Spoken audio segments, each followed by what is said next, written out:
Today I'm going to give you a little tour of my vegetable garden and my greenhouse.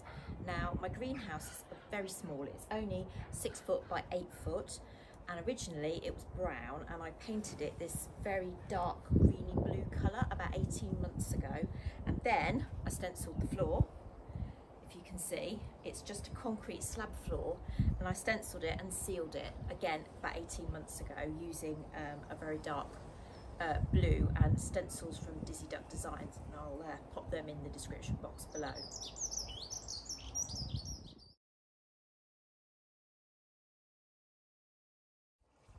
So my greenhouse in early May, I have a whole lot of sunflower seeds. I love sunflowers. I've just planted these up today. So I have got, well, these are little mini Rudbeckia, which I love in the borders in late summer. And then I've got some very dark sunflowers, Black Magic. These are really tall ones, but very dark. And I've got some claret ones in here. And then we've got some Autumn Beauty, which I think they're quite tall, but they are all slightly different, if you can see on the picture there. And then we've got two dwarf varieties here, which are multi-headed. So I usually grow those in tubs, not dissimilar to that little tub there outside. So hopefully these will all pop up. And I love to grow seeds in these little module trays because it's so easy to take them out and pop them on. Got my salad leaves, so I need to get some more of those started so that I've always got some fresh salad. At the top here I have got my spare courgettes, because I have planted out my courgettes, if you can see them there, and if anything happens, because we could still get frost in the UK, so if anything happens to any of these, I've got a backup. Now you might wonder why these pots are next to them. This is a watering system that my father-in-law told me about, specifically for courgettes, I think, where you water into the pot and it takes the water directly to the roots. So these two supports here are going to be for my little midi squash, which I grow vertically up those, but they are actually back in here. Let's go and have a look how they're getting on, because they're not quite big enough to go out, so they are just at the back here. Here are all my tomatoes on this side of the greenhouse, and there's one chilli at the end that's going to be moved soon. And outside you can see all my dahlias, which are potted up. This is the first year that I have dug them up and kept them dry and then potted them back up, so I'm not sure if they're going to work. It's a bit of an experiment for me. I'll just show you how I pot my tomatoes up. So how I plant my tomatoes. I have, they're about 12-inch pots by about 12 inches. These are plastic pots that I've reused year after year. Sometimes I use orange ones. This year I've used black ones. I use sticks, or you can use canes as a support. I buy tomatoes which are cordon variety, so they have a central stem. This one is Tomato Cherry Sun Baby, which is a yellow tomato. So you should plant tomatoes as deeply as possible. So I shall make a hole very deep, and I shall try and plant this tomato right up to about here. So the tomato will then grow roots out of the stem, so it'll become part of the root system, and that will make the plant nice and strong. So the stronger the roots, the stronger the plant. So we'll pop that in. Now the reason, let's just pinch off some of these little lower shoots here, in fact all of these. The reason that I buy my tomatoes and don't grow them from seed is because I like to have a lot of different varieties, and obviously if you're growing them from seed you're going to end up with a lot the same.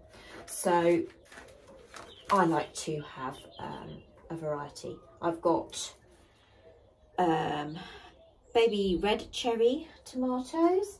I have got Alicante, which are a normal size variety, and I've also got a super steak tomato, which is like a big beefsteak tomato, which I love for slicing. So I have a couple of each variety. Now you don't need to, I just use multi-purpose compost, by the way, and then I stand them in trays. I don't know if you can see the trays on there. Yes, you can here. So I stand them in trays so that helps water retention, and I actually water them from the bottom and feed them from the top, but I don't start feeding them until they have baby tomatoes set on them. Now, another thing which you should do with tomatoes, which I do, is if you're growing cordon variety, which are long and straight, is to pinch out these side shoots. So you just pinch and take those off. It will give you green fingers, but then that's what we all want, isn't it?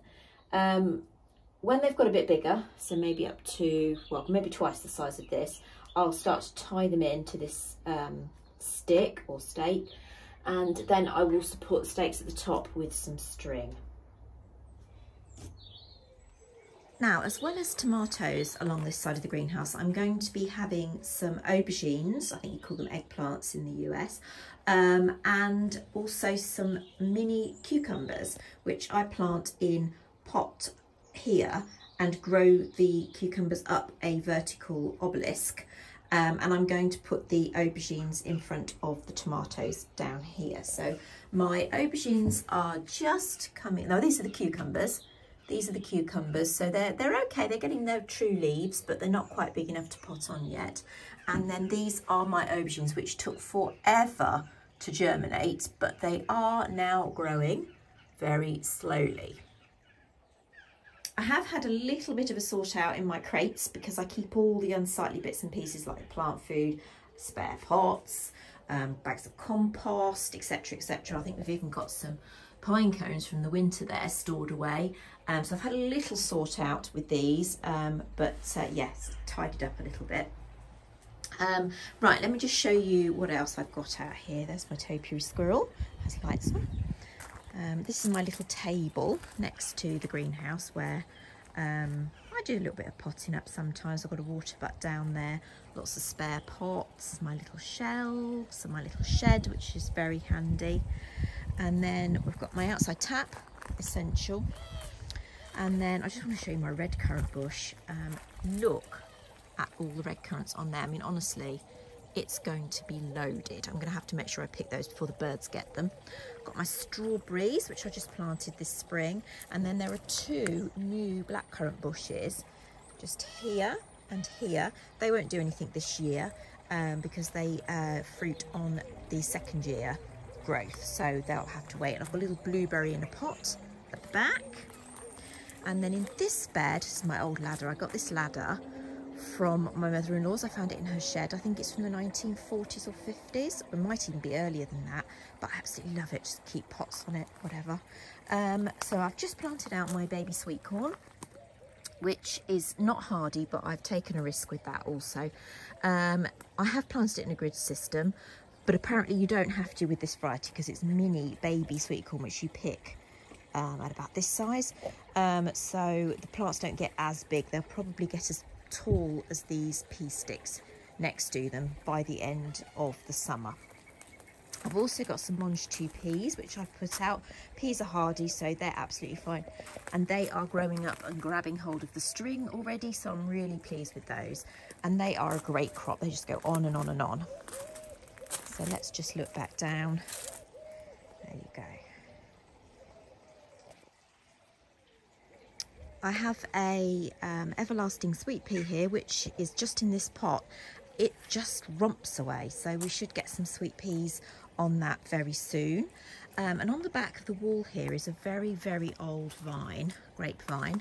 It's not very terribly productive, although it does produce some grapes, and it's just starting to sprout, if you can see there. But I am a little bit worried about one of the branches here. This one I think might be dead, but the rest of it's showing good signs of life. I hope you enjoyed that little tour of the greenhouse. I will be adding some more chilli plants, which I grow on the staging here. The tomatoes end up reaching the roof, and so do the cucumbers, and I'll have herbs all over here. And yeah, hopefully I'll show you in the future how it's getting on.